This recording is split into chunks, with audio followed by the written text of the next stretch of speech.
If you're looking to buy your first condo, a new home, or refinance your existing mortgage, turn to the local loan experts at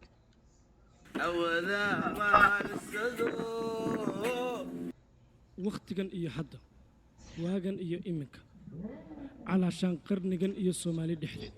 isaga ayaa guri kasta gaari kasta iyo meel kastaba ka baxaya horta waa kuma qofkan aynu ka hadlaynaa sharmaaka cabdinaasir maxamed salaamu alaykum simane subagay xalku waa sideeno face isku days waxaan u soconaa gees gabaray dhaxda xiray jees isqabooji koob cabitaan jees ani camal u hees wuu muusigaaga u yeel bees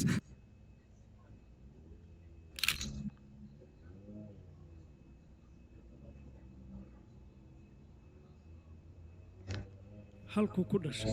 iyo bilowgii dugsiga waxbarasho yaraantii iyo halkay ahaayeen ayaan dib aniga niyo horta waxaa ku dhashay dadku way iga fiican yihiin maaragtay caasimadda ku dhasho kaleeto oo meel weyn ah ku dhashay dadka maaragtay qaaradda maaragtay aniga tuulaan ku dhashay nimayahow waxaa waaye tuulana hadda ma ahan degma aan dhehe ilaa afkayga been ka reeb boortalena iga xanaaqayaan saa filaayo kan raali noqodaa macnaha hilmaam hadalku ma jiro degmooyinka gobolkaas nugaal degmooyinka ugu waaweyn haddaysan ahaynba midda ugu weyn waxaan ku dhashay degmada boortale gobolka nugaal khaas ahaan degmada boortale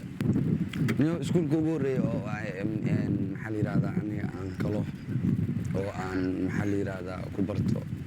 af soomaali waxa ugu qiimaha badan oo la barto horta qofka shakhsiga soomaali markuu yahay waxa ugu fiican oo muhiimadda inuu barto waa luuqadda soomaaliga ah luuqaddaada hadaada aqoon wax kala baran kartaa marka luuqadda soomaaliga iskuulka ugu horreysa aan ku dhigtay 4 xabba ingiriiska oo jajabka ah of course camal meesha aan ku bartay iskuulka ugu horreeyey aad baa u jeclahay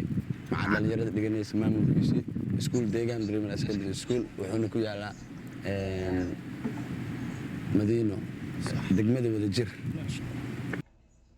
waxa uu sheegayaa tirada ubadka uu walaalka leeyahay horta familkayga xagga aabba waxaa waaye hadeer inta nool wiilal annaga waxaan nahay waxaa ka nool saddex aabba aniga iyo 2 kale hadda ka nool bes laakiin gabdhaha badbadaad waaye ma fahante aabba iyo hooyo kuwa isku dhaleen iyo maxaa la yiraahdaa kuwa gooni oo kala dhaleen baxa kala ah way badan yihiin ma fahantay waxaan weydiiyey oo isaguna si aan caadsaar lahayn uu iigu sheegay xiisadihii ku adkaa ee aanu ku fiicnayn waqtigii waxbarashada iyo kuwii farshaxanka ku ahaa barniyo aniga horta baan ku sheegay horta qofka maadaama su'aasha sirruna ay weydiinaysid sirruna kaaga jawaab oo fiican horta niyo aniga loo maada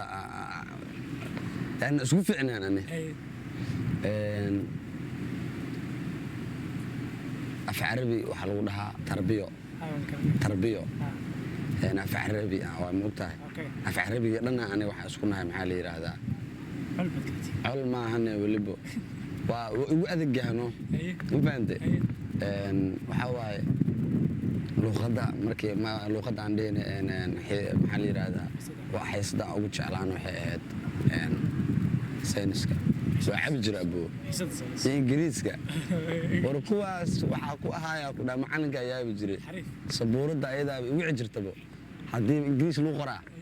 ama saynis la qormo waxaas warniyo saacan dhakhtar aan la damba asiraaci la